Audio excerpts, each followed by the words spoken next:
Hi everyone, Mike here, and this is the Asus Transformer Pad TF303K, a 10-inch tablet with a handful of interesting features and an affordable price tag. On a first look, this one does not seem different than all the other Asus tablets we've seen lately, with its glass-covered front face and the rubbery textured plastic back.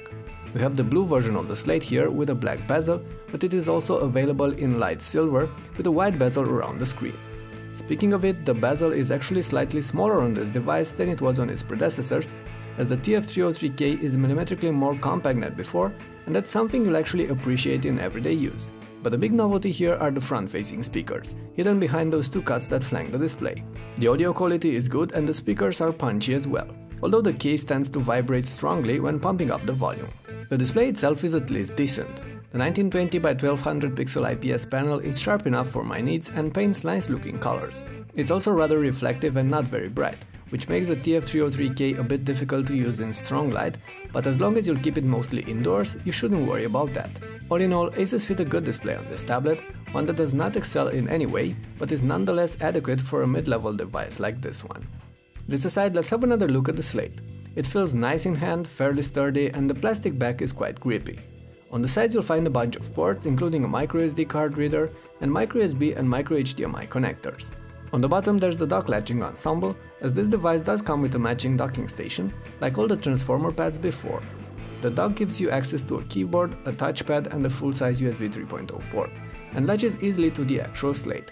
Put together, the two parts make for a nice Android mini laptop, designed for those who need to tackle some work on this device, thus require a physical keyboard and the ability to quickly connect various USB peripherals. Keep in mind that I have the silver version of the dock here, which is meant for the silver version of the tablet. The blue version comes with black keys.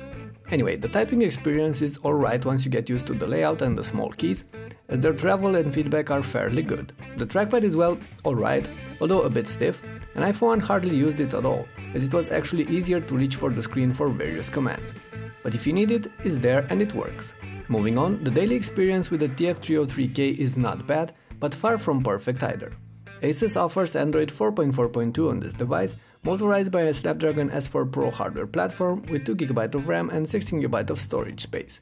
And this is the same CPU Asus and other manufacturers were installing on various devices about a year ago, in the first half of 2013, which is a bit disappointing. Now, to be fair, this is not necessarily a slow platform. The Transformer Pad TF303K is fairly speedy in everyday use and handles well mostly everything you'll throw at it, although games take a long time to load, multitasking leads to occasional hiccups, and even browsing between several tabs is not entirely smooth either. However, given how the Nexus 7 2013 runs on similar hardware and offers a more consistent experience, I'd say the software bears a part of the blame here. Asus put their own Zen UI skin on top of Android KitKat, which doesn't change the core functionality but does redesign pretty much all the important interfaces. They also put a fair share of proprietary software, and these two combine to have a negative impact on performance, which hopefully will be addressed by future software updates. That aside, the TF303K lasts for around 8 hours of daily use on a charge and around 10 hours of looping an HD movie. It charges via the microUSB cable on the slate though, which can be a bit annoying when having the tablet connected to the dock and using the two while charging, especially since the cable is just 1 meter long, but you'll get used to this minor inconvenience. Connectivity wise, there's Bluetooth and Wi-Fi N on the slate, and the wireless module is fast and reliable, but it does not support AC speeds. On top of that, Asus will offer a 4G LTE capable version as well, if you need the on-the-go internet access. Last on my list are the cameras, and I care very little about them on a 10-inch slate.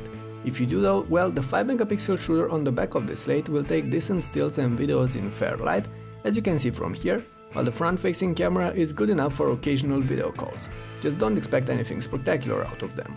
In fact, the Transformer Pad TF303K is not spectacular in any way, but is nonetheless a good device with a fair price tag, and that could be enough to put it on your radar. The 16GB Wi-Fi model will sell for around $300 without a dock and $400 with it.